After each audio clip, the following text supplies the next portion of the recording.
Good day. Over the last couple of hours, there's been a dribble of news from the Ukrainian battlefronts. It's not perhaps been as extensive as one would like. The Russians seem to have tightened up information discipline quite considerably.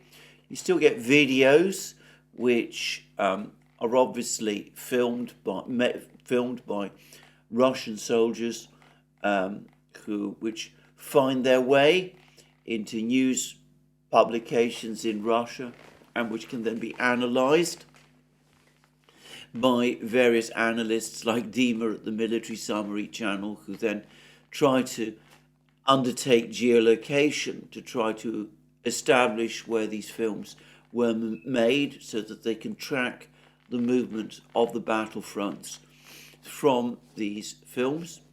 But even these, it seems to me, are few and far between, and I get the sense that the Russian military has been gradually, over the last couple of months, tightening discipline even further, making it more difficult for actual information from the battlefronts to trickle through. The same, I sense, is to a great extent true in the case of Ukraine. The Ukrainians, in my opinion anyway, have always been more concerned about the information side of the war, and most of the films and videos that you do get from the battlefronts have been organised by the Ukrainian authorities themselves. But anyway, such information as we have, and it is all pointing in the same direction, by the way, wherever it comes from, does, however, point to the same picture, which is of increasing pressure on the Ukrainian forces pretty much across the battlefronts, and a crumbling of the defences around Avdeyevka. And here we had several reports yesterday. There was a report that the Russians have now all but cleared the industrial zone in the south that they were trying to capture. According to this particular report, only 2 buildings in this southern industrial zone remain under Ukrainian control, and the Russian troops are working to push the Ukrainians out of those 2 buildings. Of course, a building can mean many things. It can mean a small house. It can mean a large industrial structure. I don't know what the truth is, and it could be that the battle for this industrial zone is not quite as close to completion as this report implied. But overall, it did seem to be fairly optimistic about the direction of progress there. And this is coming alongside further reports of more Russian advances on the northern side of Avdeyevka, close to the coke plant and the slag heap and those areas. There's been pictures and maps which appear to show the Russian control areas there expanding, and the various pictures and maps also seem to be saying the same about the railway to the northwest of Avdeyevka, the railway line. A Ukrainian soldier told El Pais how this is an important defense line, and it does seem as if the Russians are steadily rolling up the railway line. And there was also some claims that the Russian troops have now finally re-entered Stepovoye, this village to the west of the railway line, and that they're taking steps now to consolidate control of Stepovoye. The Ukrainians were driven out by heavy artillery fire from this village, which is essentially, it seems, now a ruin, and the Russians are now perhaps stepping in and working to reoccupy it. And of course, beyond this village, there is the other village of BITCHUTE, which some optimistic reports right at the start of the Avdeyevka operation in October claimed that the Russians had already captured. That was clearly well ahead of events, but it's possible that the Russians were able to send reconnaissance units close to Berdichi at that time. But anyway, if Stepovoye falls fully under Russian control, Berdichi is very nearby, and of course if the Russians capture Berdichi, they will be much closer to completely closing the trap around Avdeyevka. Now, a Ukrainian telegram channel, I believe it was Legitimate, has actually published a very pessimistic overview of the state of the battle for Avdeyevka. It says that supplies to the Ukrainian troops in Avdeyevka have basically stopped. Even if the Russians haven't quite reached the roads that lead into Avdeyevka, they're now so close to them that sending large convoys of vehicles along these roads carrying troops and supplies into Avdeyevka is now all but impossible, and the result is that supplies to the Ukrainian troops in Avdeyevka have essentially ended. And the Legitimi, which can, from a Ukrainian perspective, sometimes err on the pessimistic side, is now talking in effect about the town already being in a kind of semi-cauldron type situation, that it's very difficult for the Ukrainian troops in Avdeyevka to obtain resupply and perhaps even to retreat. The roads now becoming increasingly dangerous and perhaps before long unusable. And of course, in the time of the Rasputitsa, it would be all but impossible for Ukrainian troops to cross the open fields and to try to evacuate from Avdeyevka that way. Now, if we go back in time, something fairly similar did happen on two previous occasions during the current war. In Severodonetsk and Lysychansk, the Russians got very close to closing the trap around the Ukrainian troops who were trying to defend those two towns.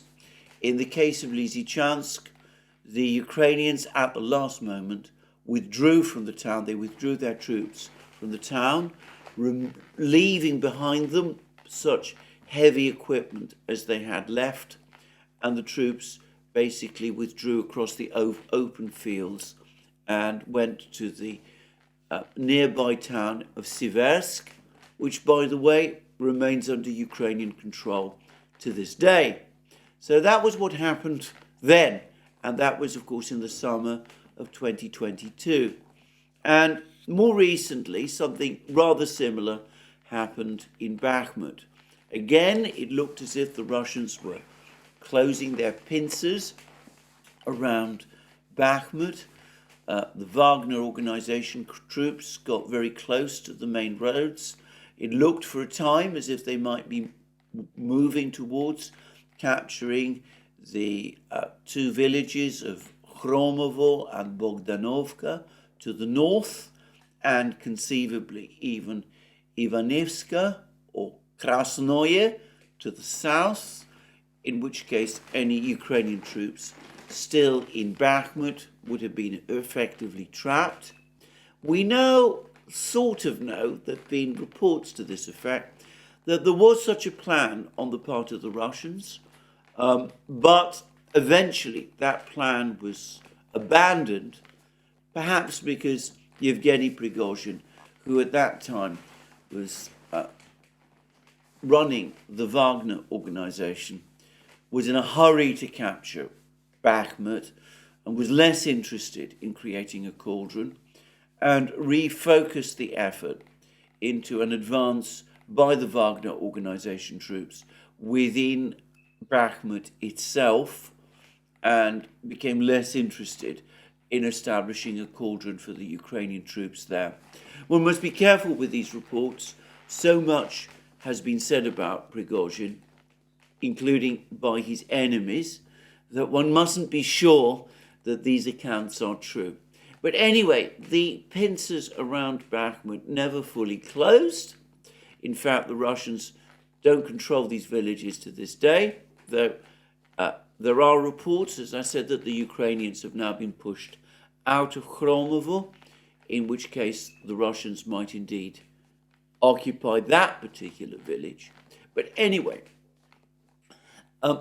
in the case of Bakhmut, after experiencing extremely heavy losses, the Ukrainians again were able to withdraw across the open fields, again experiencing heavy losses. The remaining Ukrainian troops that were trying to hold on to Bakhmut and which were resisting the advance of the Russians in that particular town. And it may be that if the Ukrainians are able to hold back the pincers from closing around Avdeyevka, they will do the same thing. At the last moment, before the pincers close, after the ground becomes firm, which it probably will do within the next couple of days, maybe they will make the decision to order the remaining soldiers in Avdeyevka, apparently one brigade or perhaps two brigades, to pull out fast, to walk by foot across the fields, the roads perhaps being too dangerous, and to escape to the Ukrainian defense lines further west. So it could be that that is what is going to happen. But for the moment, at least, the Ukrainians do seem to be determined to hold on, and therefore the fighting in Avdeyevka continues. And legitimately says that the Ukrainian troops there are not getting the supplies that they need.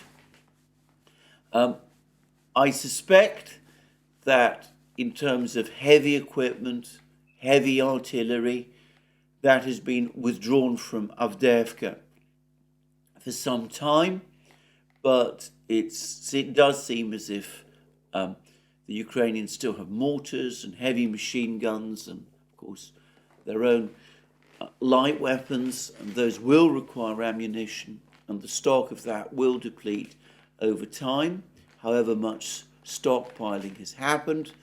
And, of course, food and medical supplies and perhaps water supplies will also decline. And beyond that, there is the psychological effect for troops of the fact that they're gradually being encircled, and that must be wearing heavily on them, even as they sense that the situation in Avdeyevka is becoming untenable. So that, it seems to me, is where we are with this particular battle. I think the overall story is one of Ukrainian defences around Avdeyevka crumbling, and crumbling much faster than I think anyone expected or predicted.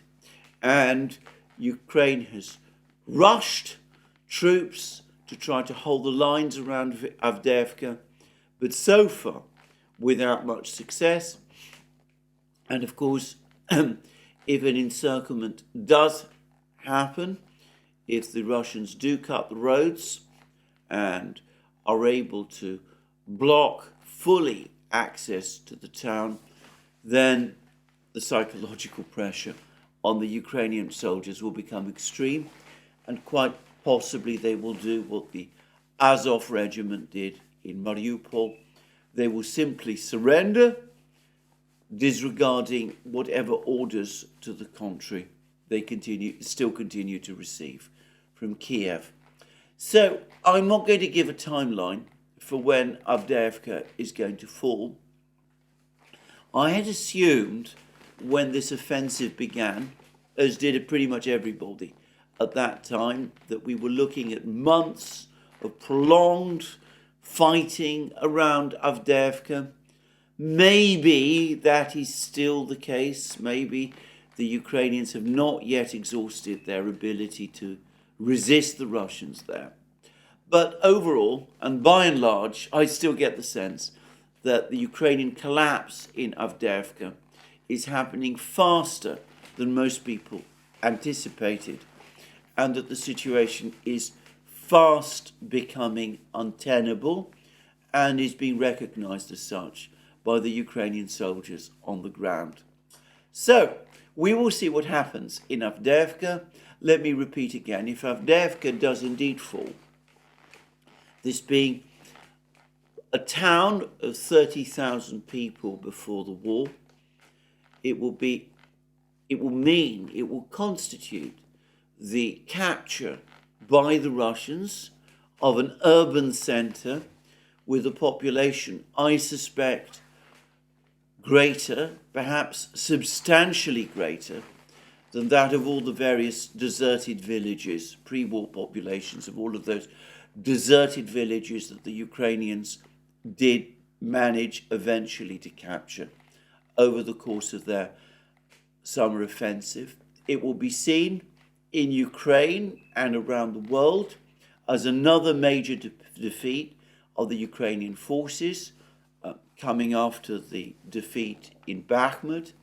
It will mean also, according to an accumulation of Western reports and commentaries, the loss of a major strategic position, the hinge of Ukrainian defences in southern Donbass.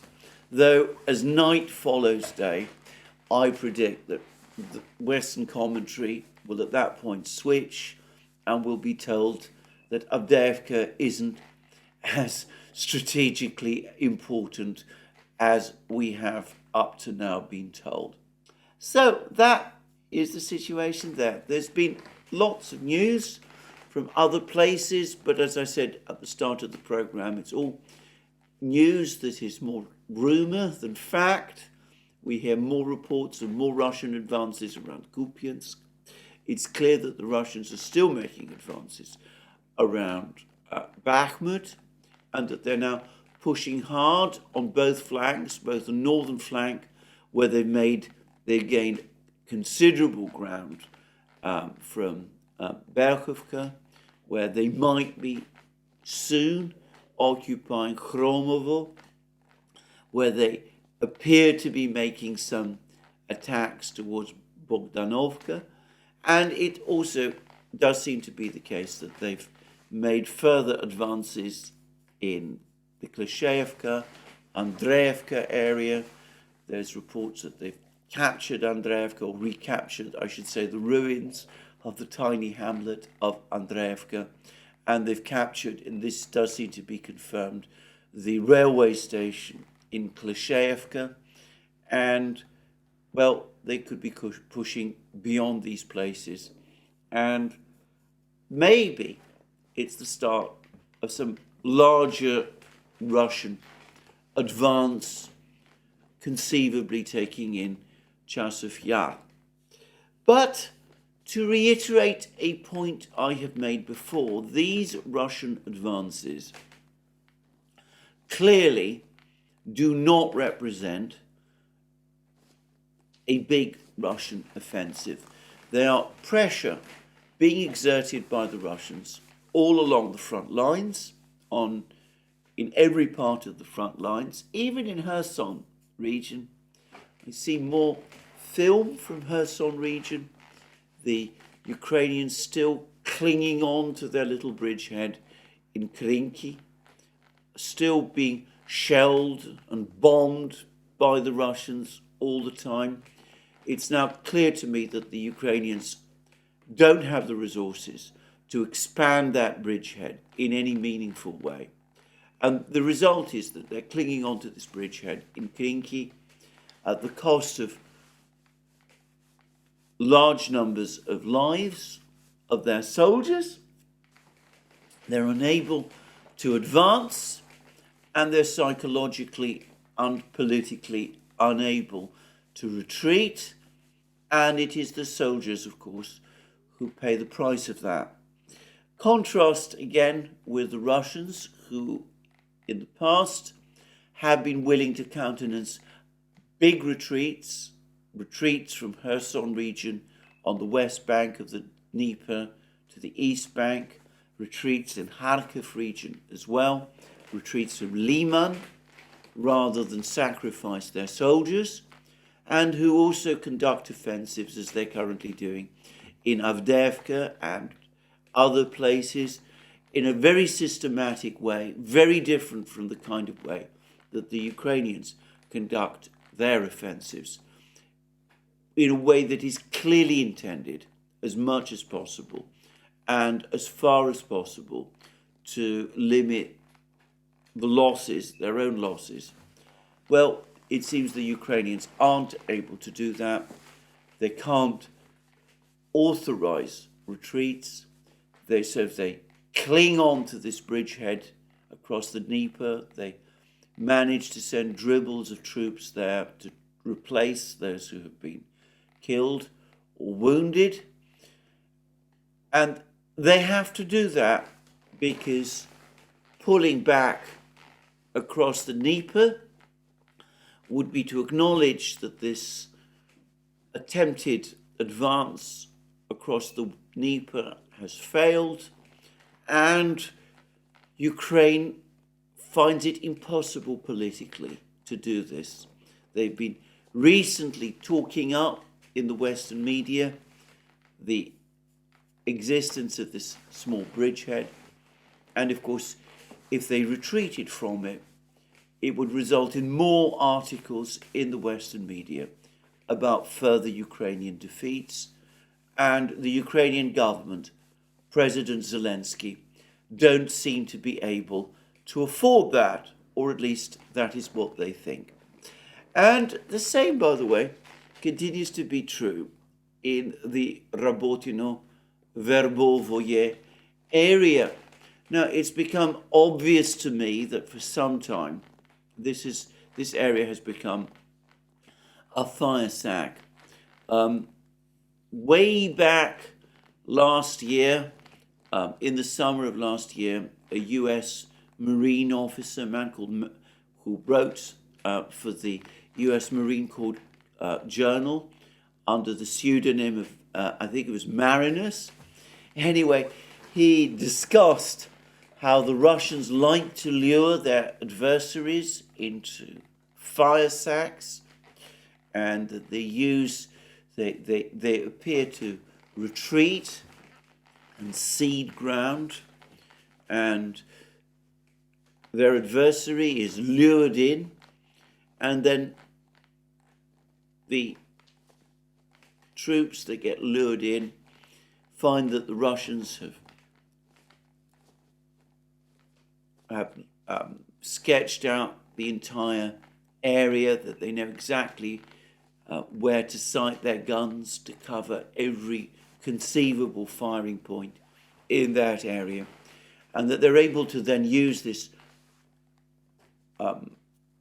area, this fire sack, to inflict incredibly heavy losses on their adversary army. Now, this is an interesting article by Marinus because he wrote it at a relatively early stage in the war, before we saw this practice that the Russian military has followed in full operation. I first started to notice it in a big way during the fighting on the West Bank of Kherson region last year, but the Russians have done it many times since then, and they've done it in the Verbovoye-Rabotino area. And the Ukrainians seem, again, unable to accept or acknowledge that the breakthrough towards Tokmak through the Surovikin line, which they've never successfully pierced, despite articles which appeared back in August, is not going to happen. They continue to send groups of men, usually light infantry, into this fire sack, trying to expand what they like to call the bridgehead. These men, who are usually operating now in outside armoured vehicles, are then easily tracked and shelled and machine gunned by the Russians from their positions in the surrounding hills. The Ukrainians suffer heavy losses in this fire sack. They're not able, however, to achieve anything useful at all. They're in effect trapped within it and are circling around it and are unable to make any significant advances. Meanwhile, their main concentration place, their main base to the north of this fire sack, the town of Orechov, we've seen reports that the Russians have bombed it almost out of existence, and Ukrainian troops that are transferred there and deployed there also get heavily bombed by the Russian Air Force and military. So a steady darkening picture for Ukraine. And we've now had all of those reports about how the Ukrainian military is now desperately undermanned. We've had reports about how the Ukrainians are desperately short of shells. They seem to be trying to conserve, to the extent they can, their remaining armoured units. We've not seen the Abrams tanks deployed on the battlefronts. We've not seen the Leopard 1s deployed to the battlefronts either. I suspect that there is great nervousness in Ukraine about using these very vulnerable vehicles.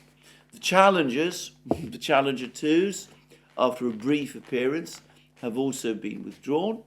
Some think that this is all some plan by Ukraine to try to build up an armoured force in the rear with a view to resuming some kind of offensive in the spring.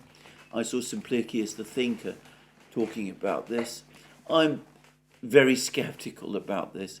I think more probably the British and the Americans have put pressure on Ukraine not to throw British and American tanks into battle. There's worries about the effect around the world if more pictures of Challenger 2s and Abrams tanks were seen burning on the battlefronts. And the Leopard 1 tanks, I suspect the Ukrainians themselves are nervous about deploying on the battlefronts. They must know that with their thin armour, they are desperately vulnerable to Russian anti-tank weapons and would be unlikely to survive on the battlefronts for very long. So I think that maybe the Ukrainians are trying to conserve such armoured forces as they have. They're getting some tanks now from Eastern Europe, refurbished T-72s, but I suspect that even this line of vehicles is running down and or will before long. And I suspect that to the extent that they are conserving their armour, maybe it's, as I said, more to avoid causing embarrassing stories for their American and British allies. But it could also be that they're trying to keep back such armour as they still have left in preparation for this huge Russian offensive that they must fear is going to come.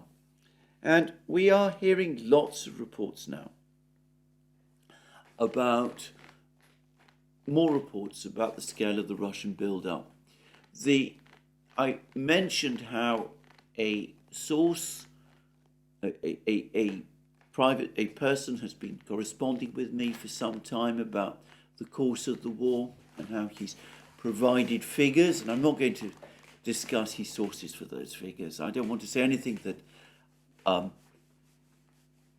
might disclose who he is, but suffice to say, I did find the information he gave astonishing in terms of the amount of equipment that the Russians are now deploying, are now producing, the production numbers that the Russians are producing. I did find those figures eye-watering. And as this person pointed out to me, most of this equipment that the Russians are producing, most of the shells that they're now producing, together with whatever shells they are perhaps receiving from the North Koreans, an enigmatic and unexplained story. The Russians, for the moment, are simply stockpiling. They haven't actually deployed these forces, this equipment yet, to the battle fronts in anything like the quantities that they presumably could do. And all those tens of thousands of men that the Russians began to call up since the start of the year, well, they've been going through their training programs, and these are training programs that last months and perhaps even a year in duration. So they come through fully trained and professional soldiers, but they haven't been deployed to the battlefronts so far yet in huge numbers either. The forces that have been conducting these offensives in Bakhmut, in the Vremivka salient, and in Kupiansk, and even to some extent in Avdeyevka, are still largely the same forces with which the Russians repelled Ukraine's offensive of the summer. In the Kupiansk area, the Russians have deployed the 25th Combined Arms Army, which does seem to be a relatively new force, though that supplemented Russian troops in the area who had been involved in the fighting before, and seems to have been intended more than anything else to balance out the reserves that Ukraine had rushed to the area. But in Avdeyevka, for example, some troops from the Russian regular army have been deployed to the battle, but most of the Russian troops who are fighting in Avdeyevka, and I do now call them Russian troops, they are part of the Russian army, they're part of the Russian armed forces, but these brigades that we are seeing operating around Avdeyevka are the outgrowth and evolution of the Donbass militia. The Donbass militia built up since 2014. It expanded significantly in size last year as a result of a conscription drive that took place in the two Donbass republics last year.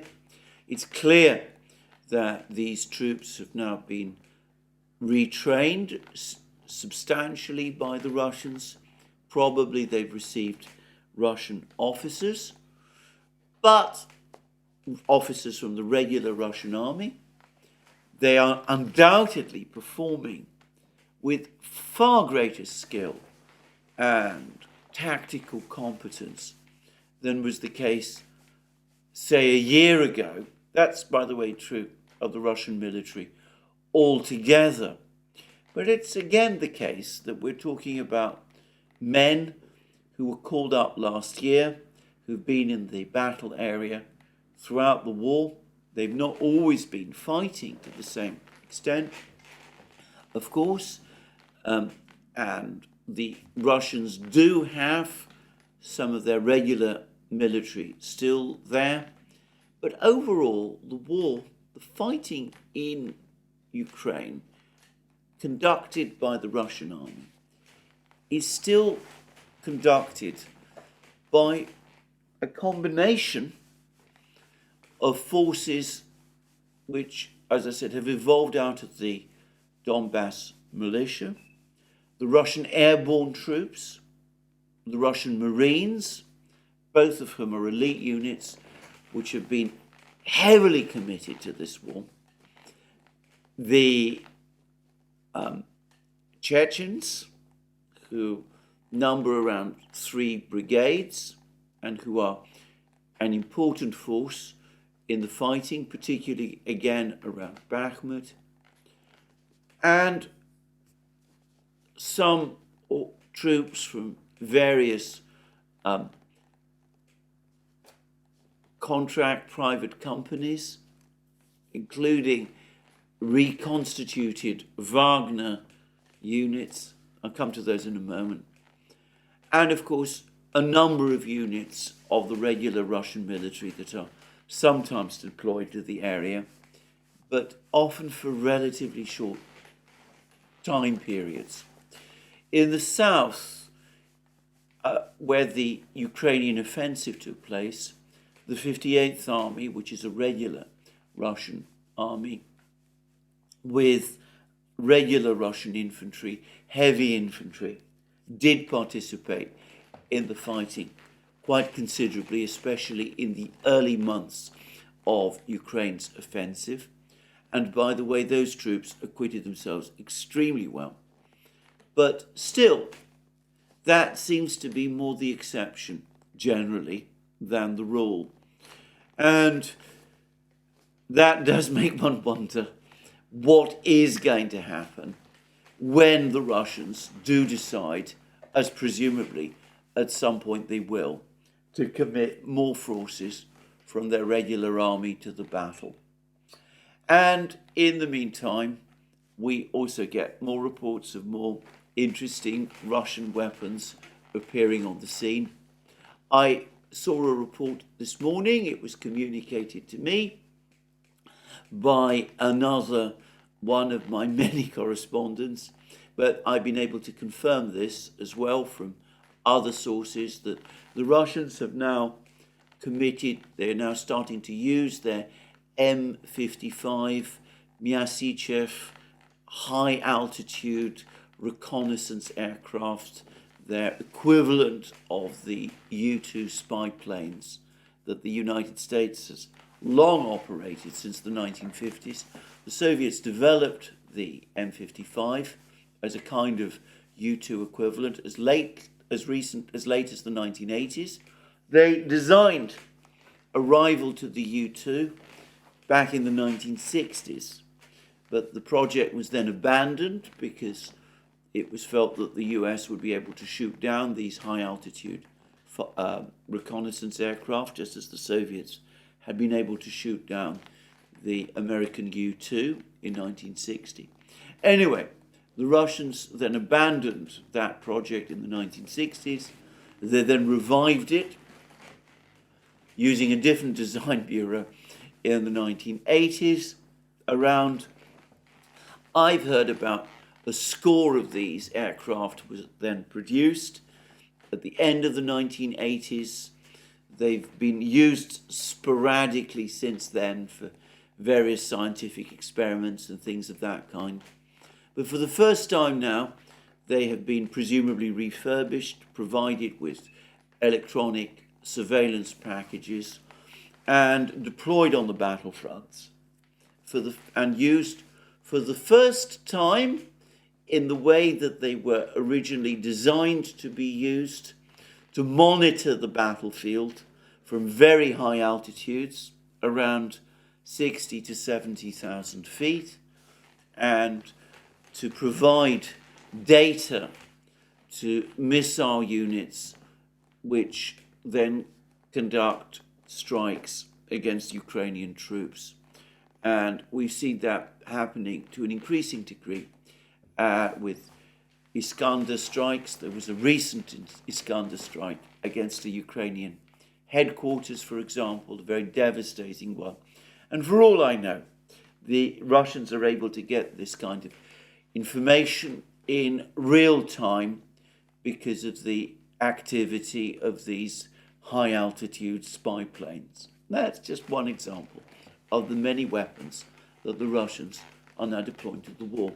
And I noticed, by the way, that Newsweek did a recent piece discussing why the Russians weren't using cruise missiles in their aerial campaign, why they're now increasingly using uranium-2 drones. And Again, speculating that this might be because the Russians are short of cruise missiles. Newsweek article actually is a bit more sophisticated than that might imply. It actually acknowledges that it's more likely that the Russians are now busy stockpiling cruise missiles in support of some bigger purpose, which we don't yet know fully what that is. But the point is, and it's a really very simple point, it was made by Larry Johnson on Sonar 21, which is that why use expensive cruise missiles to conduct an aerial offensive against Ukrainian targets when you have almost unlimited numbers of extremely cheap Uranium-2 drones that can do the job for you instead. I'm not able to give comparative figures for how much these cost, but I'm pretty sure that Uranium-2 drones cost only a fraction of what a turbojet-powered, radar-operated cruise missile costs. And if the Russians can use these drones and build up the stockpiles of their missiles, and these drones can be used effectively to cause immense damage on the Ukrainians, which they are doing, well, that's simply clever strategy, clever, cost-effective strategy, and nothing else. The Russians, it bears repeating, when they launched their aerial offensive against Ukraine in October last year, they didn't have Uranium-2 type drones at that time. So if they wanted to strike at Ukrainian energy and infrastructure targets, they had no option but to use cruise missiles. Today, they have both drones in abundance, and in fact in growing abundance, and they have cruise missiles as well. So it makes sense for them to use the cheaper drones and to build up, in the meantime, the stock of the more powerful but much more expensive cruise missiles. And that, it seems to me, is all there is to it. So, a darkening picture on the battle lines. And this is leading to more worry and depression in the West. We've had all these articles appearing in the Western media, the magical thinking article in the Wall Street Journal, an article by Richard Haas in Foreign Affairs, which I discussed yesterday. There have been other articles like this as well, by the way. There was an article by Mark Galeotti in the London Times, which worked overtime to find glimmers of light in the growing darkness, but even Mark Galeotti, in the end, couldn't quite convincingly do that.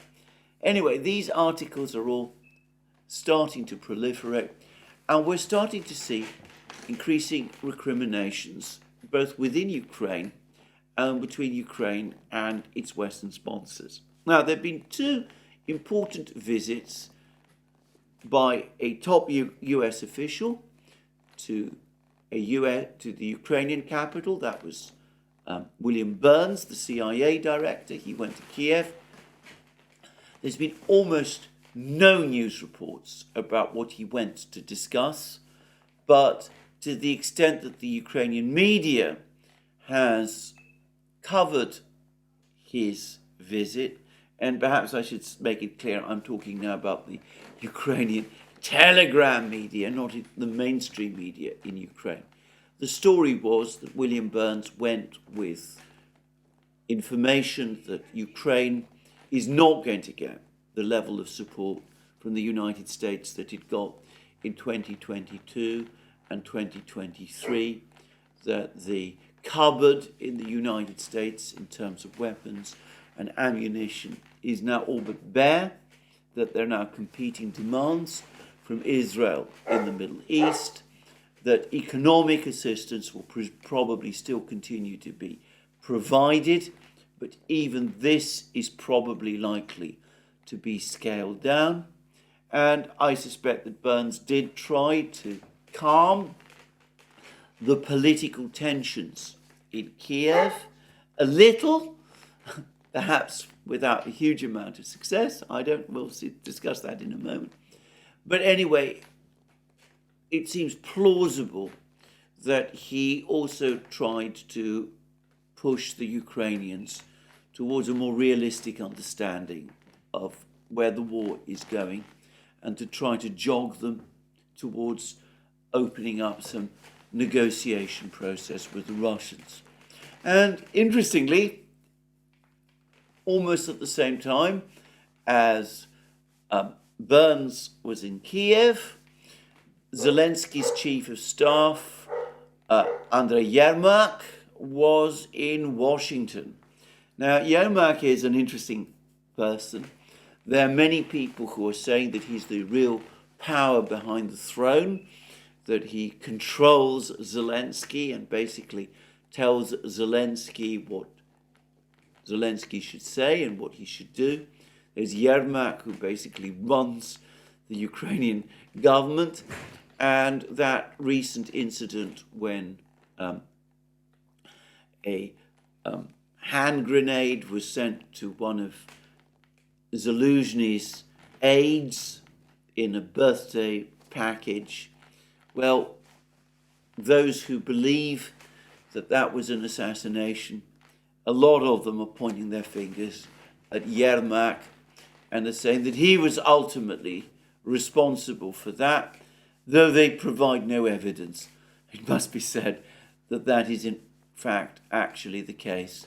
And if you see pictures of Yermak, who is a rather hulking sort of person, you can perhaps understand why his appearance itself might lend credence to the theory that he is the true power behind the throne. When you see him alongside Zelensky, well, Zelensky seems rather a small figure by comparison.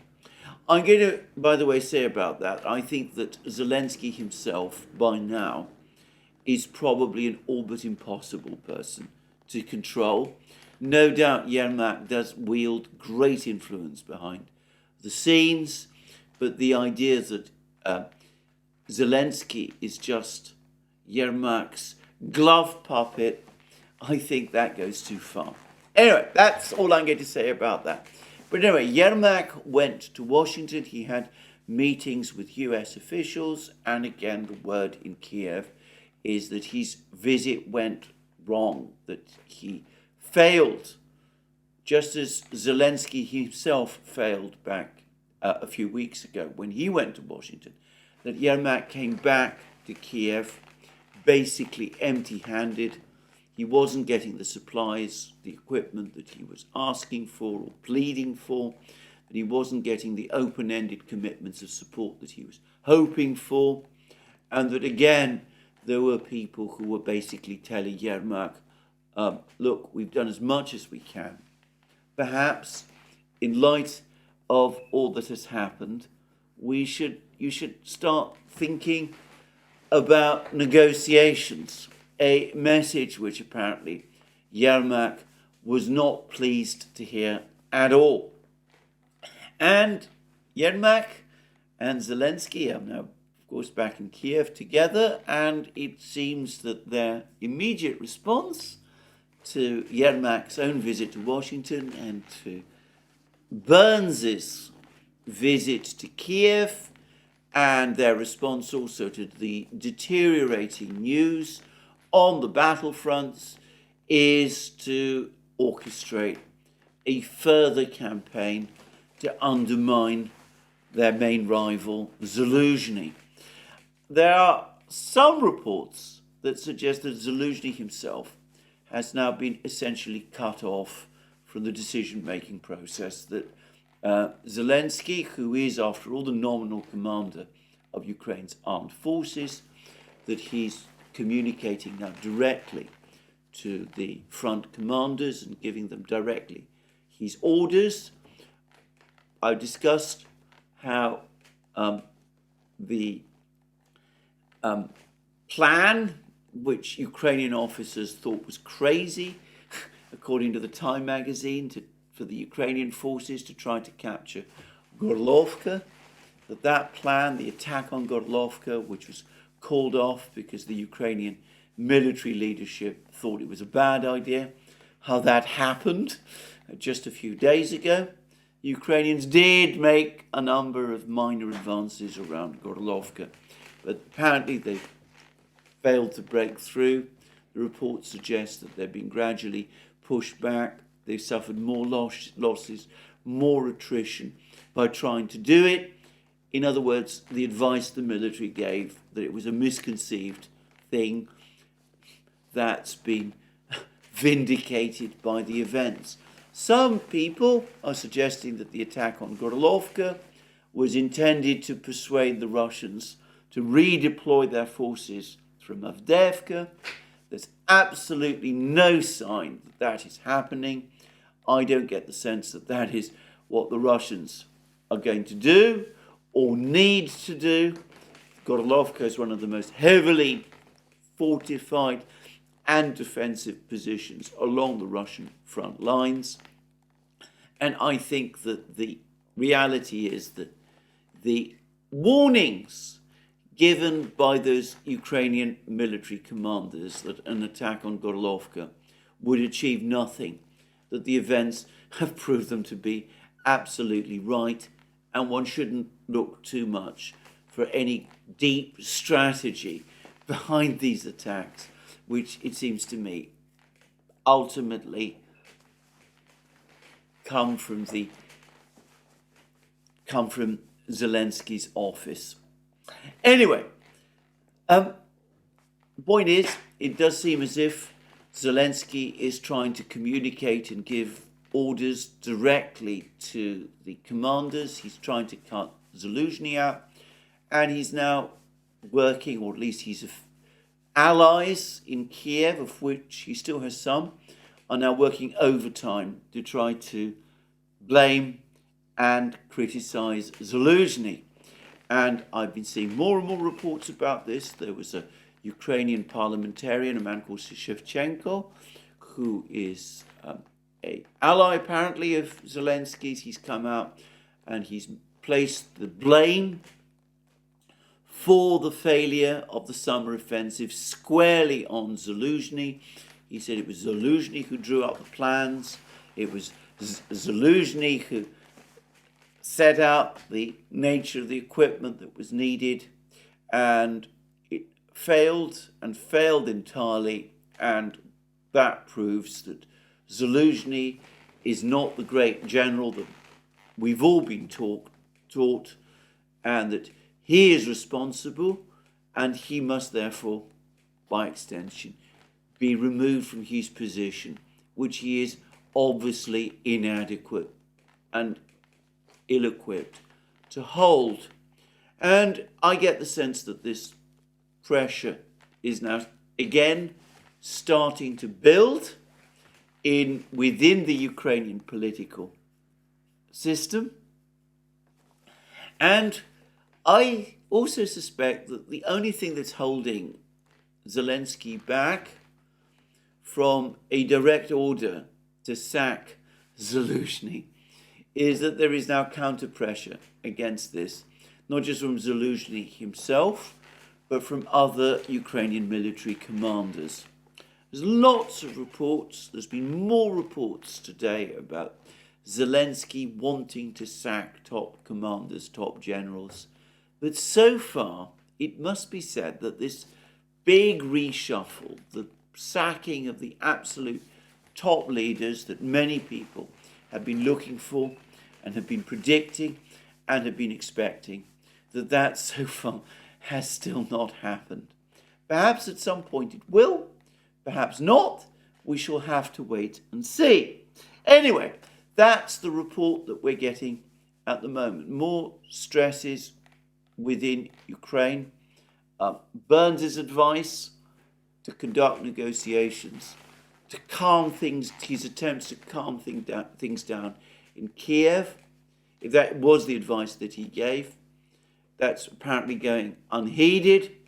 any advice that Yermak got in Washington to calm things, to begin negotiations with the Russians, that's going unheeded as well.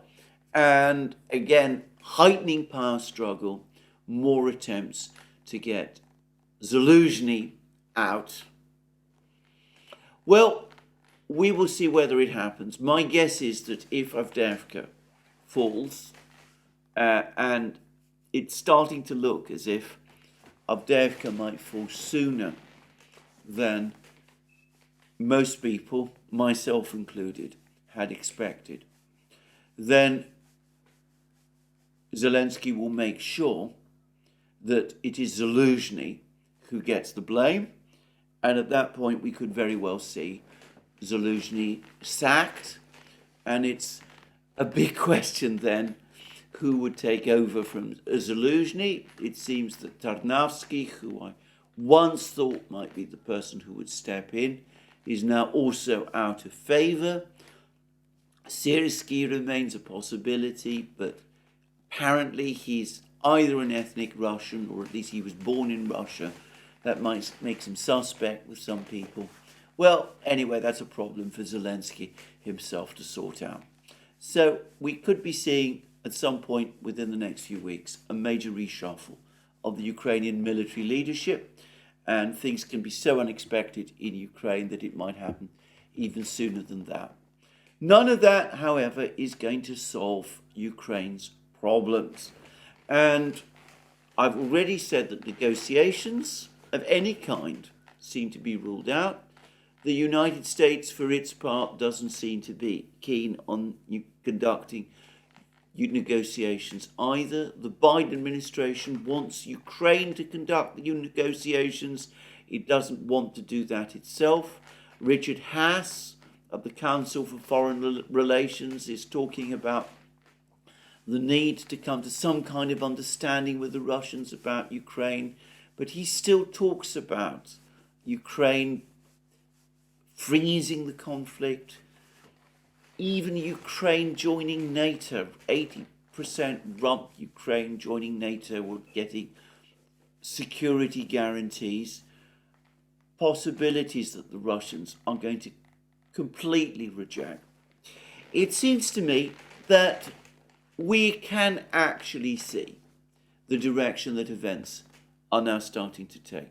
Zaluzhny at some point is going to be sacked. Some other military commanders are going to be sacked. We're probably going to see people replace them who are more ideologues than soldiers. We could very well see people like Budana, for example, promoted to higher positions, even, God help us, taking military charge in some parts of the battlefronts. People of that kind, people who are less professional but more committed, loyal to the current government, regime if you prefer, and all of that in coming together with a heightened atmosphere of suspicion and monitoring of people within Ukraine. Lots of rumours about a Maidan 3 being prepared by, in other words, a coup being prepared by Zaluzhny in concert with the Russians. There's lots of reports apparently in Ukrainian telegram channels and places of that kind of plot is being hatched. I don't believe a word of it myself. I don't think Zaluzhny has any such intention of launching such a coup or the capabilities to do it, and I certainly don't believe that the Russians are in contact with him and would work with him to do it either. But anyway, lots of rumours of a coup. Those could then be used as a springboard for further action against people who might be seen to have doubtful loyalties to the government of Ukraine. In other words, a further closing down of dissent and opposition, a tightening of controls within Ukraine, even as the battlefronts crumble. And all of this combined with moves to mobilize more people in Ukraine, the students, the school leavers, increasing numbers of women, young women, train them up as quickly as possible, give them a few weeks training, use them to supplement the regiments, the reduced regiments on the battle lines, talk about creating defense lines, more durable defense lines somewhere, unclear where these defense lines are going to be or how they're going to be set up fast. And of course, with Ukraine's economy now in crisis, where are you going to find the construction workers, the engineers, the equipment, the concrete, the other raw materials that you would need to set up these defense lines, and anything like the scale needed, fast enough to be able to counter whatever it is that the Russians are preparing. But anyway, do these things, imitate to some extent some of the language and actions that we've seen in other wars. Similar things have been done by other countries that find themselves in similar crises and where negotiations have become all but impossible. They happened in Iraq in 2003.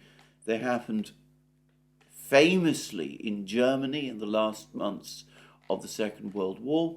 Scratch things together, pull things together, talk about a prolonged resistance that way, talk yourself into believing that your factories can somehow be reconstituted, despite, as I said, the Russians having overwhelming control of the air and stockpiling this vast missile and drone force. So talk about your factories producing all kinds of miracle weapons that will take the battle back to the Russians in some kind of way.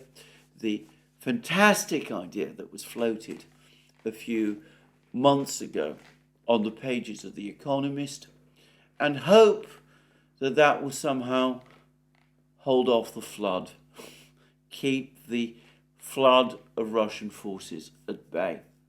That, I'm afraid, looks to me like the future of Ukraine now. It will not, of course, prevent Ukraine's collapse. It will instead guarantee Ukraine's collapse. But there doesn't seem to be any plan for anything else, and the political system in Kiev precludes such a plan being formed there. The military leadership doesn't seem to be in any kind of position to force a change, and perhaps the officers, facing conflicting loyalties, are anyway unable psychologically to force such a change, and must be also very concerned about the response from the Western allies, from the United States. And the United States itself, the one country which still has the ability to change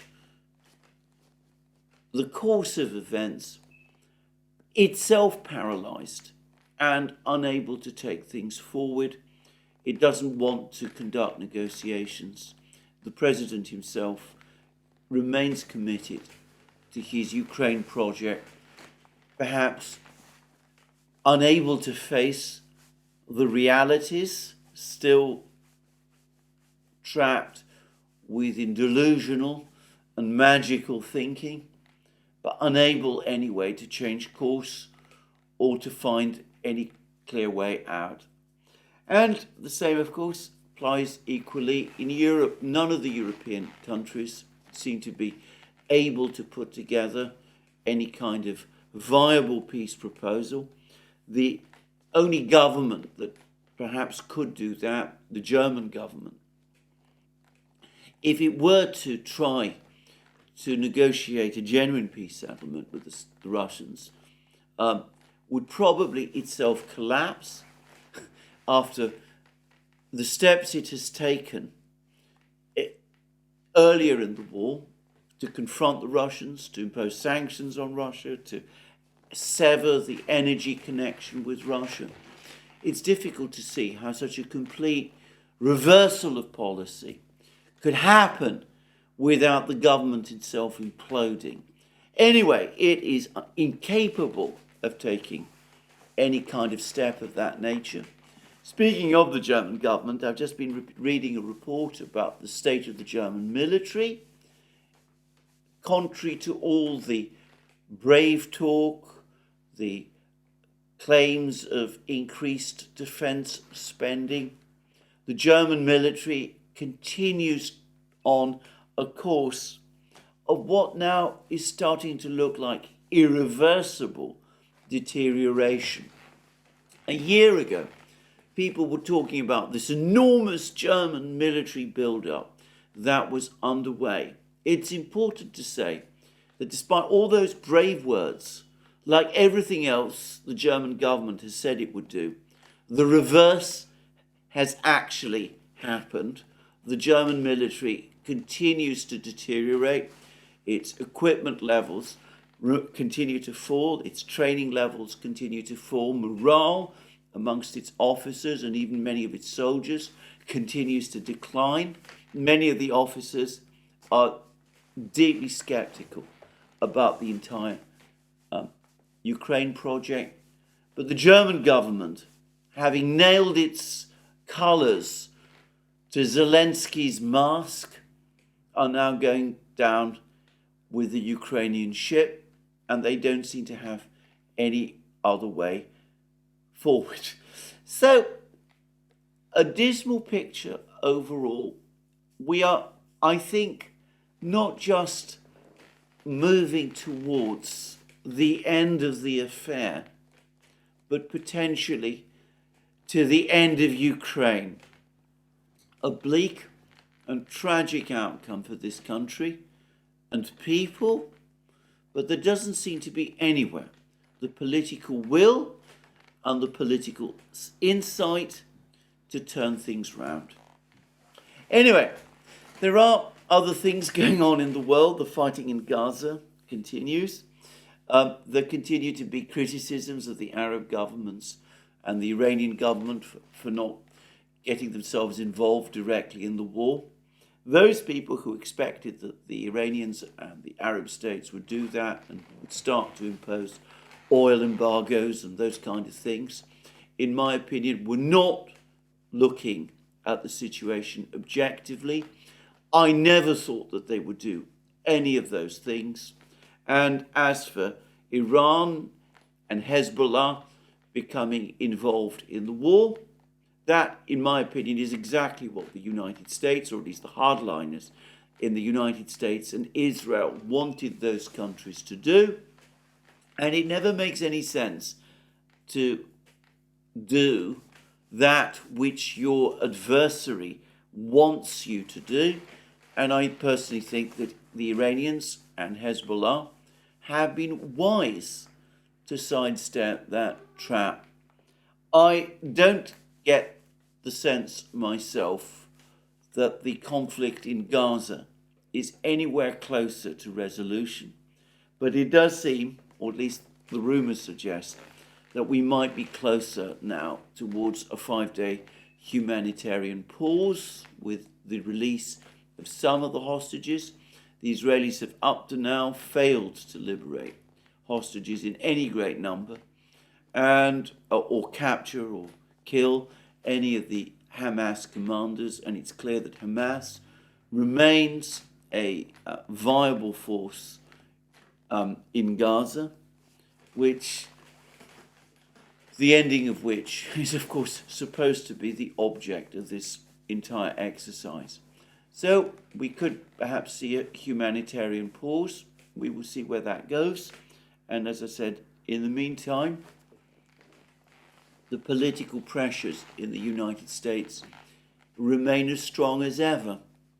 And it's perhaps important at this point also to say that the other big story of the last 2 years, perhaps the single biggest and most important story of all, the story of Russian economic resilience, has now started to break through. Bloomberg has carried an article admitting that far from collapsing, the Russian economy is booming.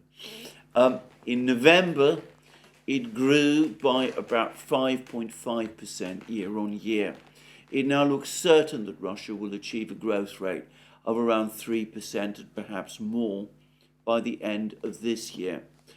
Partly this expansion is the result of greater consumer spending, and it is the case that real incomes in Russia are rising, and that is also pushing spending upwards.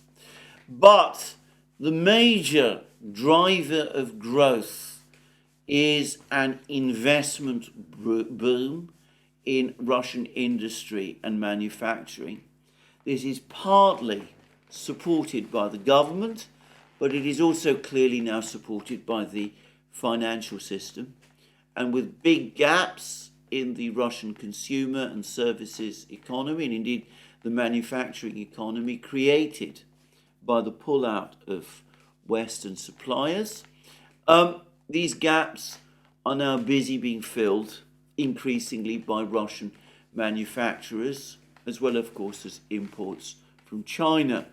But the Russian manufacturers are perhaps playing the leading role, and as I said, this is triggering a major manufacturing boom. And I'm going to suggest that this kind of expansion is probably going to persist despite the higher interest rates that the central bank has been instituting. Those will dampen consumer spending and will eventually bring down inflation and will lower the economic growth rates overall. But industrial expansion of the kind that we're seeing, which is investment-led, is probably less susceptible to these sort of interest rate movements, especially as it is being backstopped by the government.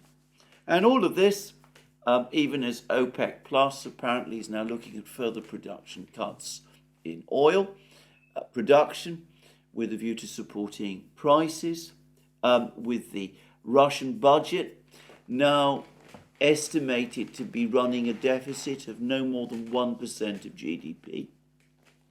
Some of you may remember all those programs I had to do at the start of the year, when there were reports, all sorts of claims that Russia was about to experience a massive budget crisis. I said that would not happen, and of course it hasn't. We've seen the budget deficit in Russia shrink below the finance ministry's targets. So no reason to think that this expansion of the Russian economy is going to end anytime soon, and it seems that Western governments and Western officials are starting to grasp this fact, even as they continue to have no real idea or plan of what to do about it. There's lots of talk about more enforcement steps being taken, but I don't think anybody really imagines that enforcing the sanctions a little bit more is going to change the picture overall. It's going to make any difference except very minimally on the margins, but it doesn't seem as if there's anything else to do. There aren't even suggestions of some kind of grand bargain with the Russians, that sanctions relief be used as some kind of incentive, for example, to try to persuade the Russians to make concessions in other areas, perhaps in Ukraine, perhaps over the Middle East, perhaps over relations with China.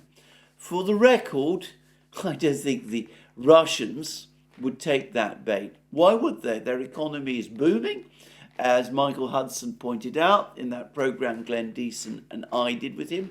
This is the American economy, Michael Hudson, the American economist, Michael Hudson. The sanctions have proved for the Russians an unqualified benefit. Why would they be in a hurry, therefore, to have them dismantled? But anyway, one could perhaps expect that an imaginative or more imaginative political class in the West might be looking to trade the sanctions with the Russians for something else. But the Western political class doesn't seem to be capable of doing even that, because, of course, doing that would be an admission that the sanctions have failed. And, of course, no one in the West, nobody in government in the West, certainly no one who was responsible for making the sanctions decisions in the first place, wants to be seen doing that. So we have a situation of utter deadlock. As I said, I believe myself that we may be looking at the last days of Ukraine as we have known them. This could take some time to play out, perhaps a year, perhaps more, but the trajectory is now clear. It is almost fixed. And Western governments, Ukraine itself, don't seem to know what to do. In Ukraine, they're busy playing games of purge and political musical chairs, whilst talking about desperate things like mass call-ups and mobilizations, which might prove ineffective, by the way. I suspect the number of people who will resist that will be enormous. So we can see that in Ukraine, and we can see the Ukraine Western governments behaving increasingly like the proverbial rabbit caught in the headlights of the Russian juggernaut as it heads remorselessly towards them. Anyway, that's my program for today. More from me soon. Let me remind you again that you can find all our programs on our various platforms, Locals, Rumble and X. You can also support our work via Patreon and Subscribestar, links under this video. Don't forget also to check out our shop. You can find all the amazing things there, our magic mugs, our hats, our hoodies, our t-shirts, our sweatshirts, all those great things. And last but not least, if you've liked this video, please remember to tick the like button and to check your subscription to this channel. That's me for today. More from me soon. No doubt more news from Avdeyevka specifically, and of course from the Middle East also. And in the meantime, all that is left is for me to wish you a very good day.